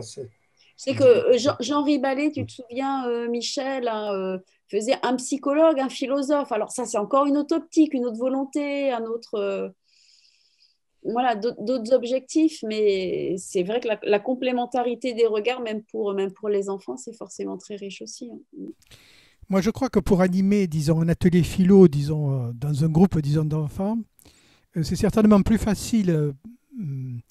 Il y a un effet intervenant qui fait que ça peut être plus facile d'être intervenant, mais inversement, il y a aussi un effet maître qui fait que le maître, connaissant bien sa classe et donc les élèves un petit peu plus individuellement, peut peut-être gérer. Il y a un problème, disons, de gestion de classe. Et c'est vrai, ou de gestion de groupe, disons. Et il faut qu'un certain nombre de conditions soient réunies pour que la gestion de ce groupe devienne possible. Parce que non seulement ça demande être animateur d'atelier philo, ça demande une compétence en animation, disons, de groupe, mais en animation de groupe avec une visée philosophique. Ce sont deux compétences différentes, une plus une compétence d'animation et une plus une compétence, disons, de type philosophique. Mais effectivement, si les conditions minimales de la discussion, disons, ne sont pas réunies, on va avoir un certain nombre de problèmes, disons, de gestion de groupe. Si on a précisément des enfants qui sont extrêmement, je ne sais pas moi, hyperactifs, très, qui se battent entre eux, etc., ça va être difficile. Ce n'est pas impossible, mais il va falloir que progressivement, on mette en place un certain nombre, disons, de possibilités, notamment en diminuant, par exemple, disons, le nombre, disons, des élèves, ou bien en ayant une attitude, disons, de bienveillance, qui accueille d'une certaine manière ce que les élèves sont et ce qu'ils disent sans jugement, disons, de valeur.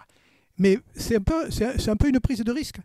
Disons que les ateliers de philo pour enfants n'amènent pas forcément et systématiquement l'ordre dans le groupe.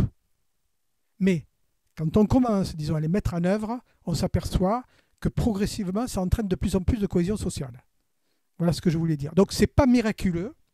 Ce n'est pas un outil comme ça de pacification sociale des banlieues sensibles, hein, si je veux utiliser donc, un langage un peu, disons, provocateur. Cette cohésion, elle est construite. C'est parce qu'ils commencent à réfléchir ensemble qu'ils vont progressivement, disons, s'écouter. Mais effectivement, donc, il y a un problème quand ils ne s'écoutent pas du tout et quand il y a impossibilité d'obtenir, par exemple, le silence. C'est la raison pour laquelle les exercices, par exemple, disons, de méditation, de relaxation, de retour au calme au début sont extrêmement importants. Quand les élèves arrivent de récréation, par exemple, ils sont surexcités, etc., ils parlent fort, etc., ils se bousculent, etc. Et tout le problème, ça va être de mettre en place un sas. Un sas, c'est une espèce de décompression entre un corps qui est agité et dont les idées ne peuvent pas être mobilisées, et puis ensuite une pensée qui va se mettre progressivement en situation d'attention. Et là, ce sas, il y a des techniques à ce moment-là qui sont aussi des techniques d'animation. Et bien, la méditation de pleine conscience, par exemple, disons année 1. Et ce n'est pas donné, hein, parce qu'au départ, les élèves leur disent asseyez-vous, fermez les yeux, etc. Il peut y avoir à ce moment-là se déclencher, disons, des fous rires, etc. Ça va être un apprentissage. Tout est un apprentissage, disons, à l'école. Écouter l'autre, ce n'est pas donné, c'est construit. Être président de séance, ce n'est pas donné, ça se construit. Comprendre ce que l'autre dit, ce n'est pas donné, ça se construit. Parce qu'il faut avoir construit une écoute pour arriver à comprendre l'autre. Et c'est l'ensemble de ces compétences, disons, qui se développent, qui vont faire que le groupe va augmenter lui-même sa cohésion. Mais ce n'est pas donné, c'est à construire. Mais on revient sur l'idée de temporalité, hein, c'est ce que je dis moi à mes étudiants qui sont des futurs professeurs des écoles, en leur disant vous inquiétez pas, les premières séances, elles seront pourries. Hein. Voilà. C'est normal, c'est tellement difficile, mais c'est tellement difficile ce que vous allez faire avec vos élèves, quoi. Apprendre à penser, apprendre à s'écouter, à se décentrer, vous ne vous rendez pas compte comme c'est ambitieux. Voilà, il va falloir du temps. Et je leur recommande le documentaire Ce n'est qu'un début, parce que c'est un documentaire qui a été filmé sur 2 ans. Et donc, on voit les premiers ateliers où effectivement, c'est un peu pauvre, ils ne s'écoutent pas, ça tourne en rond, c'est vraiment ras des pâquerettes, l'enseignante, elle a envie d'arrêter parce qu'elle est déçue. Et c'est juste normal. Et il va falloir du temps, de la régularité, de la patience. Puis à la fin, au bout des 2 ans, c'est formidable. Mais ce n'est pas une recette magique, la philosophie. C'est quelque chose qui est difficile, qui est exigeant. Et comme tout ce qui est exigeant et difficile, ça demande du temps, de l'effort, de la patience, de la persévérance. On ne joue pas du violon en 3 séances. Et je pense que c'est hyper important de dire ça aux débutants, aux animateurs débutants, de leur dire, vous inquiétez pas, hein, c'est normal, les premières fois, ça va pas marcher comme vous attendiez que ça marche, quoi. Ils vont apprendre, vous allez apprendre. C'est la caverne de Platon, on est dans la caverne, et puis voilà, puis c'est dur d'en sortir. Bon, il y a la fin, il y a le soleil, mais c'est pas tout de suite.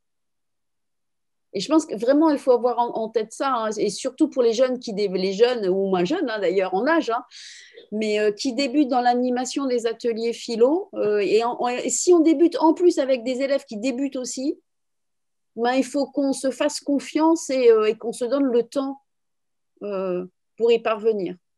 Alors, ça dépend dans quel contexte on le fait. C'est vrai que si on fait ce qu'on appelle des one-shots, c'est-à-dire en bibliothèque, une fois, on ne les reverra pas, ben, c'est difficile, effectivement, parce qu'on n'a pas ce temps de construction. Par contre, nous, on sait que voilà, si on le fait régulièrement, les effets, ils sont là. Brie, tu as redemandé la parole. Oui, pendant qu'on est aux difficultés d'animer ce genre de réunion avec les enfants, je voulais savoir si vous avez eu des discussions ou si vous avez eu un écho sur une discussion qui s'est menée sur la décapitation d'un professeur d'enseignement civique. Je veux dire, est-ce que vous avez eu l'écho d'une discussion ou est-ce que quelqu'un a osé aborder ce problème? Et moi, je ne le fais pas parce que je pense que la philosophie, elle nécessite du temps.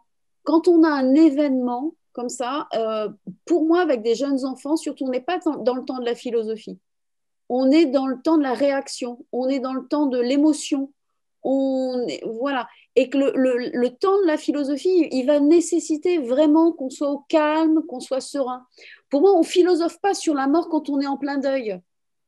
Quand on est en plein deuil, eh ben, on pleure, on a besoin d'être consolé. Et que le temps de la philosophie, il vient après.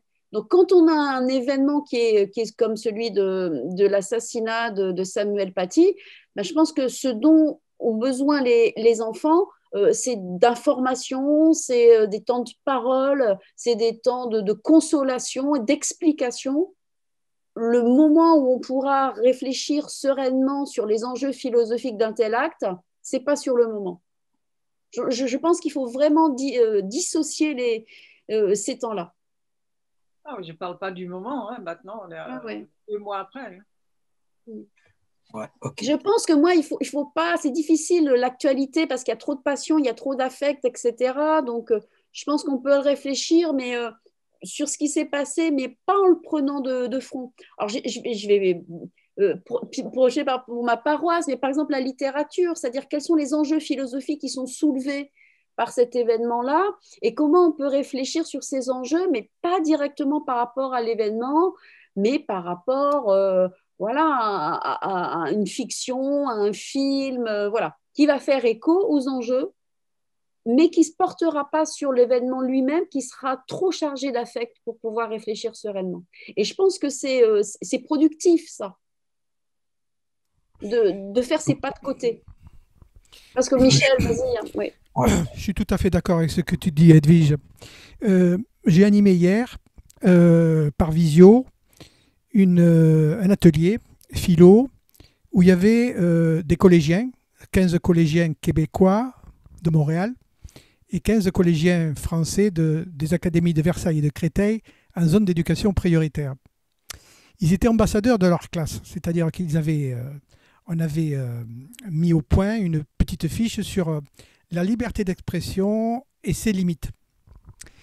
Et cette fiche, en s'appuyant sur cette fiche, les enseignants donc, ont organisé eux-mêmes une discussion sur la liberté d'expression, ses limites et ce qu'il faudrait mettre dans la loi pour résoudre cette contradiction ou cette difficulté de garantir à la fois la liberté d'expression et de la réglementer.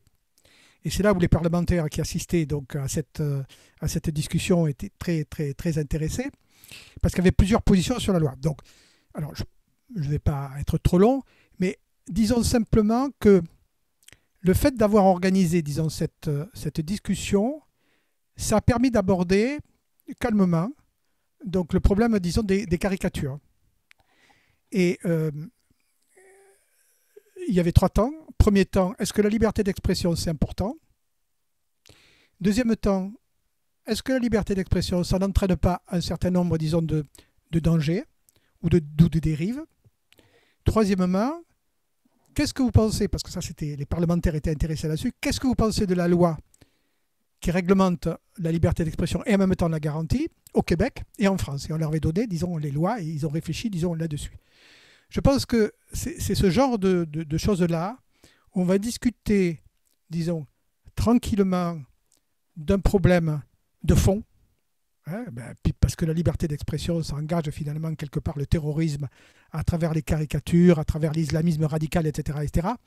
Ce problème peut être abordé en classe, mais avec des supports, avec une méthode où on en parle très calmement, où chacun a la possibilité de s'exprimer, on reformule ce qu'il a dit, parce qu'on considère chacun, comme le disait Jacques Lévin, comme un interlocuteur valable, c'est-à-dire digne d'être écouté, où on admet cette pluralité, où on ne fait aucune préférence d'un point de vue sur un autre. Ça, c'est la neutralité, je dirais, méthodologique de l'animateur, disons, dans l'atelier philo, et où, à ce moment-là, se sentant dans un climat, je dirais, à la fois de confiance et de sécurité, eh bien, les élèves peuvent se confronter entre eux.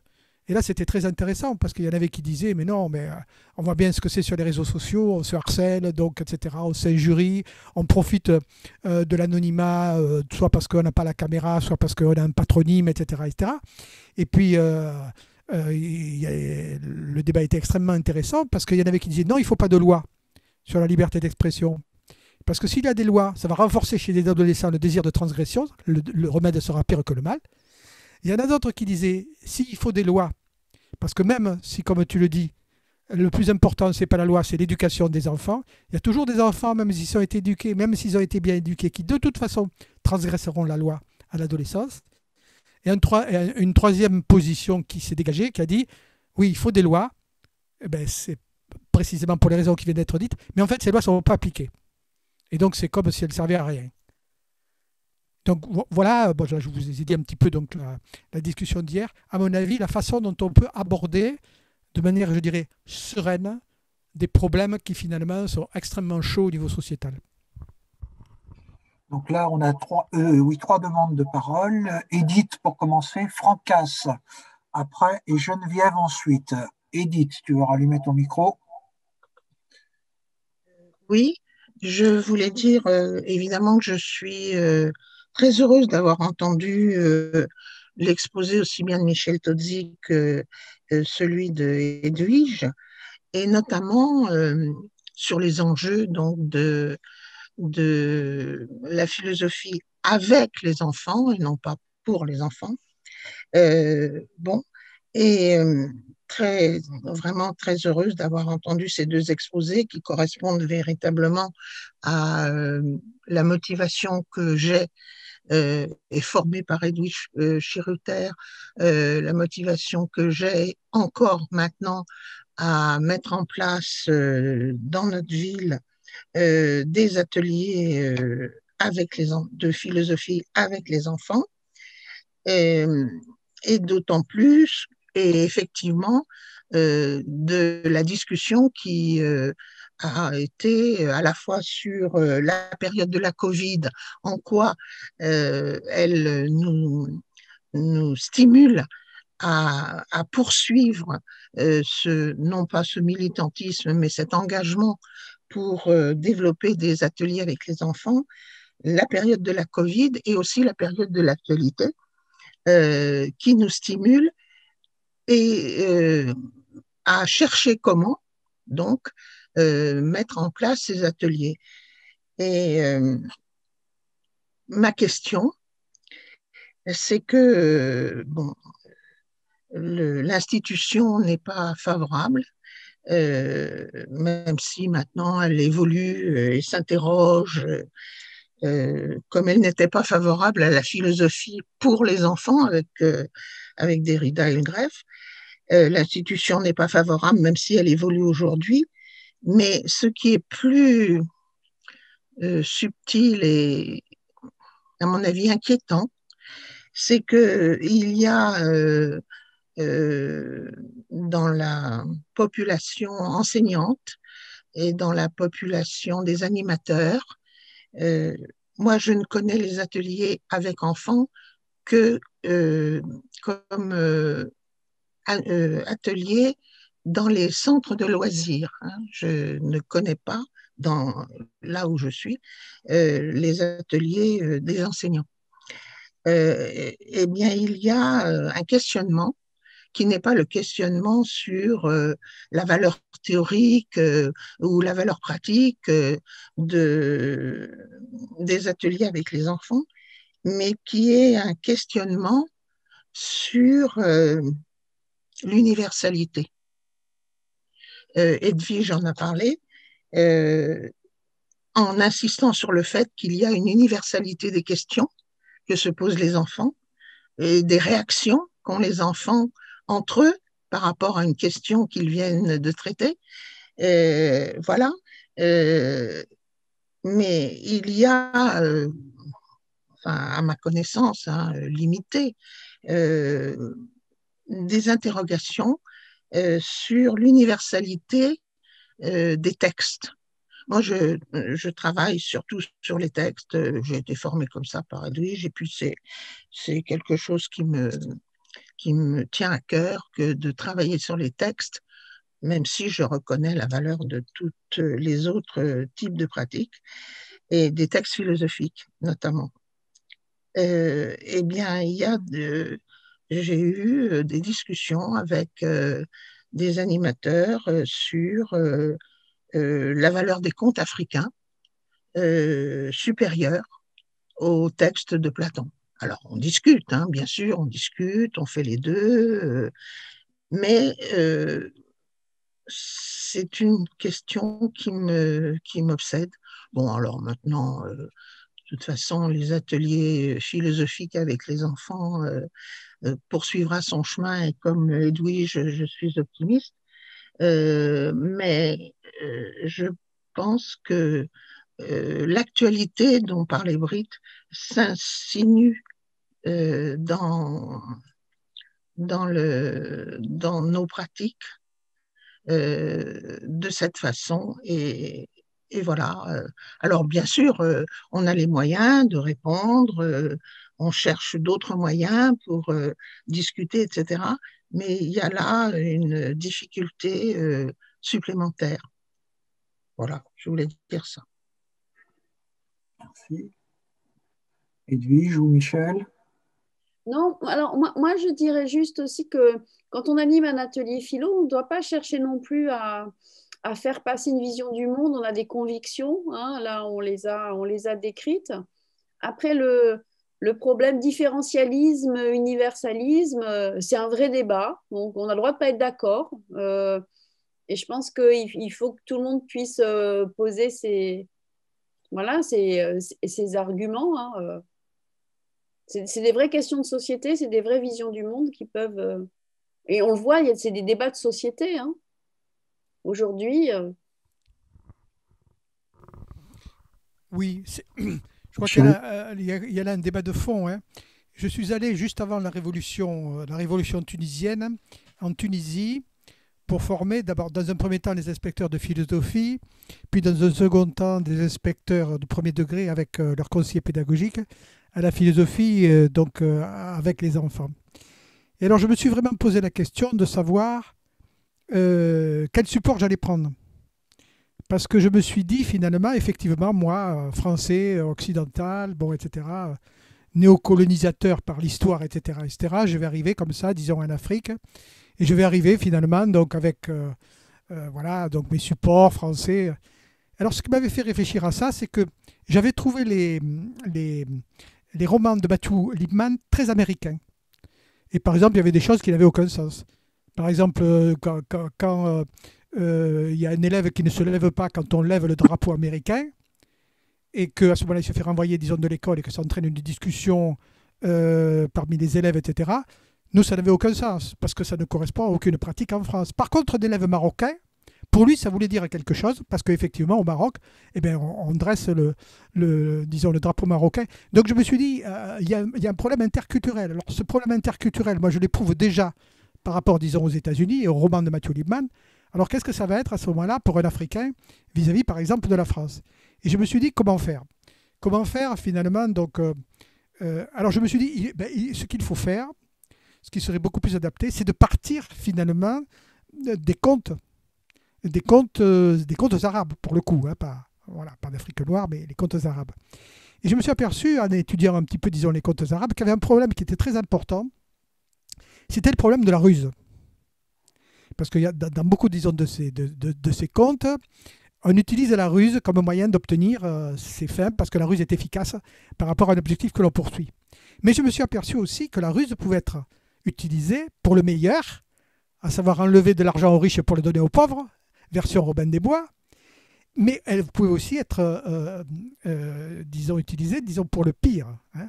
Ça fait penser à l'anneau de Gigès, là, bon, qui dérobe finalement, disons, qui avec son anneau va tuer le roi pour prendre, disons, le pouvoir. Hein. Bon, comme quoi, il n'y a pas loin de Platon, parce que Gigès c'est un rusé, quoi. Bon, on peut dire d'une certaine façon. Mais bon, et je me suis aperçu qu'en fait, la question qui pouvait leur parler, compte tenu de leur tradition de contes et de l'importance de la ruse ou de la métisse, si vous voulez, dans ces contes-là, ce serait par exemple un problématique du type quel est le bon usage de la ruse, à votre avis? Et là, s'entraîner, donc bon, puisqu'elle peut être utilisée pour le meilleur, disons, et pour le pire, eux, qu'est-ce qu'ils ont pensé? Et donc, ça leur a paru, disons, un support qui était très approprié par rapport, finalement, disons, à leur propre culture. Et c'est sûr que les problèmes interculturels, c'est important. D'ailleurs, l'UNESCO l'a bien senti, parce que l'UNESCO développe à la fois l'idée qu'il y a une universalité de la culture, mais que cette universalité de la culture se traduit, la culture avec un grand C, par la diversité des cultures avec un petit c. Et ce qu'il faut véritablement toujours arriver à articuler, c'est l'universalité de la culture avec la diversité des cultures. Et donc le problème, c'est comment on peut avoir des ateliers de philo pour enfants qui sont adaptés, même si les questions sont d'ordre universel, à la diversité des cultures. C'est donc une vraie problématique et qui doit être prise en charge, disons, par les chercheurs et les praticiens dès lors qu'ils veulent exporter, disons, une méthode ailleurs que là où elle est née. Merci. Juste une petite réflexion avant de passer la parole à Francas. En fait, j'ai assisté à Boïcon, donc au Bénin, à un atelier philo avec sur la base du conte de l'anneau de Gigès, en fait. C'était universel, en fait. Ils ont très bien compris, et puis ça s'est passé de manière très, très, très bien, quoi. Alors, Francas, pardon. Ah, bonjour. Je vais montrer quelque chose. Oui. Et donc, Caroline Bess, je suis la responsable départementale des Francas de Seine-Saint-Denis et des Francas du Val d'Oise. Nous, on a un partenariat avec la chaire UNESCO, puisqu'on développe au Francas un dispositif qui s'appelle Graines de philo et qui vise l'intervention des... Vous ne pouvez pas activer votre caméra? C'est plus sympa. Ouais, c'est parce qu'en fait, on n'a pas trop de bande passante là. Je suis dans mon bureau et c'est un peu le bazar en plus. Donc, voilà. Ça, le bazar, on s'en fiche, nous. Hein, okay. Bon, okay. Excusez-moi. Du coup, une remarque et une question. Une remarque suite à l'intervention de Britt. Samuel Paty vivait à Éragny. Il était enseignant à Conflans, mais il vivait à Éragny.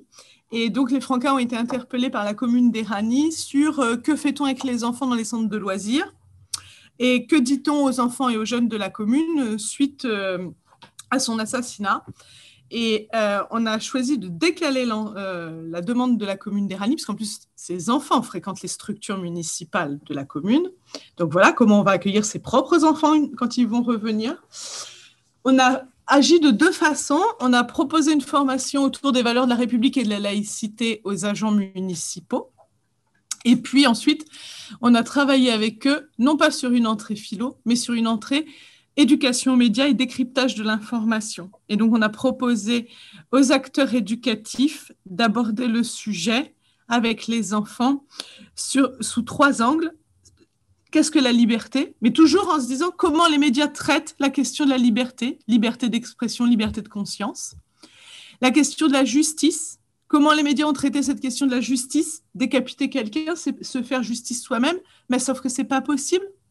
Il existe une justice en France et elle-même n'autorise plus d'ailleurs la peine de mort. Et puis ensuite, d'entrer aussi sur comment les médias ont traité ou non la question de terrorisme et de terrorisme dans son sens premier. C'est quoi un mécanisme de terreur? Et comment on construit un mécanisme de terreur par un acte violent qu'on pose? Voilà, donc c'était un peu pour répondre. Nous, on a choisi d'aborder ça effectivement pas sous le coup philo parce qu'il y avait beaucoup d'émotions dans les structures et auprès des habitants, mais du coup, de l'entrée, sur la question de la laïcité pour remettre la loi de 1905 au cœur du propos et 2, sur la question de l'éducation aux médias. Et puis, le deuxième élément que je voulais partager avec vous, parce qu'évidemment, j'agrée et j'abonde à 95% des propos que nous partageons ce soir. En revanche, on rencontre une réelle difficulté, alors je suis désolée, je vais devenir très bassement matérielle, dans le rapport aux institutions. Voilà 3 ou 4 ans que je n'ai pas trouvé le moyen de faire financer les ateliers graines de philo que nous souhaitons mettre en place dans les structures qui œuvrent dans le temps libre des enfants et des jeunes. Car tout le monde estime que ils font de la philo au lycée. Et si vous dites, oui, mais justement, ils en font au lycée et encore en filière générale. On a plusieurs lycées pro qui sont intéressés pour le temps du midi de faire un club philo. Est-ce qu'il y a moyen d'avoir un financement? Non, c'est des lycées professionnels, donc il n'y a pas de philo leur programme. Oui, justement, c'est parce qu'il n'y en a pas en fait qu'on veut faire les ateliers. Donc on se fait bouler. Les centres de loisirs ont des budgets restreints et du coup on sollicite des financements en disant on va mettre en place pour les enfants. On s'est fait bouler. On a essayé l'entrée, c'est pour les parents, on va faire des cafés des parents. On s'est fait bouler. Donc, si quelqu'un a une idée, ou si Edwige et Michel veulent faire du lobbying auprès des services préfectoraux, nous sommes preneurs. Okay, merci. Et puis après, un encart sur la question des contes. Moi, je vous invite à la lecture d'un ouvrage que j'adore qui s'appelle « Le livre qui parlait toutes les langues » aux éditions Rue du Monde et qui est un conte qui est écrit et parlé puisqu'il existe en version CD-ROM et c'est le même conte et il est traduit dans 12 ou 15 langues. Voilà. Merci. Alors, moi, je voulais savoir la relation qui a été brièvement évoquée dans les tendances, donc sur la philosophie et l'art, et notamment la philosophie et le cinéma, dans les questions narratives et notamment aussi dans les pratiques sur l'art, sur la question de l'intuition et de la philosophie. Non, moi, je dirais que le cinéma, c'est une médiation culturelle comme la littérature. C'est un récit, ça peut avoir exactement la même fonction. Tout à fait. Un mythe fondateur, c'est le cinéma, ça peut nous servir à nous évader du réel, à nous vider la tête, mais ça peut aussi et surtout nous aider à penser le réel. Et donc, je pense que ça fait partie aussi des expériences que peuvent faire les enfants quand on passe un extrait de film ou qu'on fait un atelier philo après la diffusion d'un film dans son intégralité, de leur montrer que ces récits nous aident aussi à penser, à réfléchir. Ça passe par une émotion qui est distanciée, c'est-à-dire évidemment un récit va nous émouvoir, on peut pleurer, on peut rire, mais que ces émotions, elles sont assez distanciées du subjectif pour ne pas empêcher la pensée. Ça, c'est une vraie question, c'est la bonne place des émotions. Moi, j'ai appelé ça dans ma thèse la bonne distance affective. Il ne faut pas que la question philosophique soit déconnectée du sensible, que ce soit abstrait.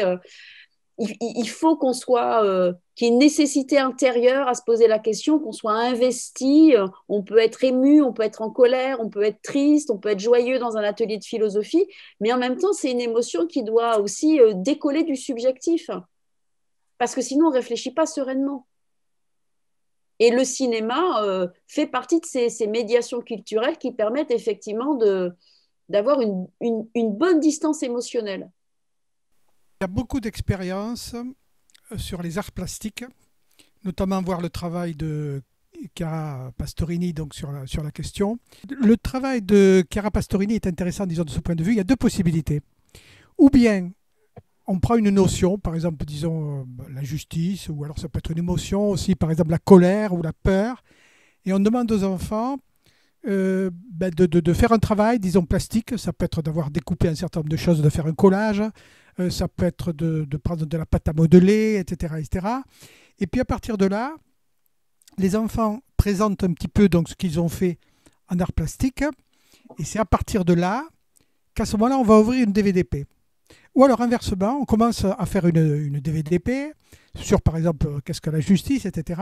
Et on terminera pour concrétiser tout le travail qu'on a fait avec une plasticienne. Très souvent d'ailleurs, Philo Art se fait avec un philosophe qui anime un atelier philo et puis ensuite une plasticienne. Donc il y a ces deux possibilités, soit faire de l'art plastique avant, soit faire de l'art plastique après. Il y a beaucoup aussi d'expériences de théâtre philo à l'heure actuelle et même de philo-danse. Ça aussi c'est intéressant, le philo-danse. Et là, ça met en jeu, si vous voulez, donc quelque part, dis donc, l'idée du corps. Danser une notion, par exemple, si vous voulez, donc ça paraît complètement farfelu comme ça, etc. Mais je veux dire, si on demande à des enfants d'essayer de... par exemple, la coopération, si vous aviez dansé la coopération, qu'est-ce que ce serait? Eh bien, chacun au départ est dans son coin, etc. Et puis petit à petit, voilà, ils font des choses ensemble, etc. Ils montrent ce que ça peut être gestuellement que finalement, disons, coopérer. Donc ça, c'est très important. La place du corps, disons, dans la pensée est très importante. Il y a même des philosophes comme Spinoza qui affirmaient qu'on pense finalement, disons, quelque part avec son corps.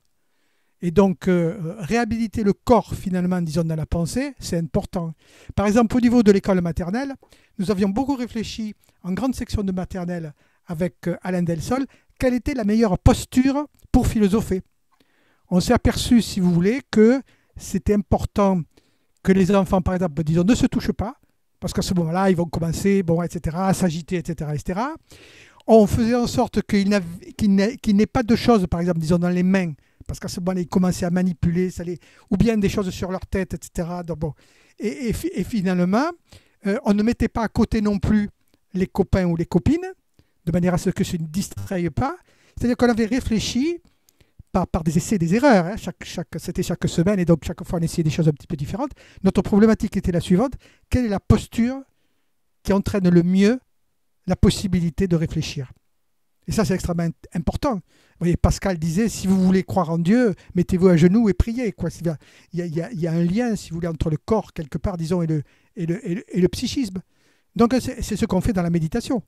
Dans la méditation, par exemple, on essaye de se recentrer sur ses propres sensations, disons, corporelles, pour reprendre contact avec soi-même. Et reprenant contact avec soi-même, on devient à ce moment-là beaucoup plus disponible aux autres. Donc toute cette réflexion finalement sur le corps, que ce soit par le biais des arts ou que ce soit par le biais de la méditation, existe maintenant dans les différents ateliers philo et c'est très intéressant. Ah ben, je peux conclure en vous remerciant infiniment pour cette invitation et ce nouveau rendez-vous que vous organisez. Et puis, j'espère qu'on pourra tous se retrouver dans la vraie vie. Si je peux me permettre de donner quelques dates, 12 juin à la BNF avec Hartmut Rosa. Voilà, on espère en présentiel, entrée libre à la Bibliothèque nationale de France. Il y aura Michel Toddy, il y aura François Galichet, il y aura Johanna Auken et il y aura le parrain de la chaire UNESCO, Hartmut Rosa. Et puis un peu plus tard dans l'année, en novembre, les nouvelles pratiques philosophiques à Liège, les 18 et 19. Tout ça sont des rencontres qui sont gratuites et ouvertes à tous et à toutes. À quelle heure à la BNF? C'est toute la journée de mémoire de 9h30 à 17h30. Toutes les informations sur le site de la chaire UNESCO, sur la page Facebook de la chaire UNESCO. Vous pourrez relayer, hein, Christian et Britt, oui, bien sûr. sur vos propres réseaux. Très bien. Et merci Michel. Oui, ben, moi aussi, si vous voulez, j'éprouve toujours un grand plaisir finalement à parler de ce qui me passionne. Voilà. Alors, je ne sais pas si ça s'appelle être militant, comme quelqu'un en parlait, si vous voulez, etc. Mais quand on a vu le caractère formateur et les effets de formation que produisent les ateliers philo sur les enfants, des effets individuels au niveau cognitif, au niveau langagier, au niveau réflexif, au niveau du rapport à autrui, au niveau de la place que l'on prend à ce moment-là, disons, dans un groupe, au niveau démocratique, au niveau politique, on se dit que lorsqu'on fait des ateliers philo avec les enfants, on ne perd pas son temps. C'est un message, donc je crois que vous allez être, disons, de toute façon, disons, convaincus. Si vous ne l'êtes pas, essayez et vous verrez. Mais avec un peu de persévérance, parce qu'il y a quand même quelques difficultés au début, comme on a dit. Voilà, et merci beaucoup à tous. Comme la potion magique, il faut faire attention après, hein. C'est comme une drogue. Hein. Mais écoute, j'ai suivi vos conseils. Grâce à vous, le virus j'ai attrapé le virus. Et Un là, bon virus. j'ai pas envie de prendre de vaccin. Je viens de démarrer avec des ados terminales dans un lycée professionnel et j'ai trouvé ça passionnant. Et les élèves sont passionnants et donc je continuerai dans cet état d'esprit. Merci beaucoup. Merci à vous. Merci à vous Et deux. Britt À également. bientôt. Merci. Merci à vous deux et pour votre optimisme et pour votre engagement et votre passion aussi. Pareillement. À très bientôt. À bientôt tout le monde. Au revoir tout le monde.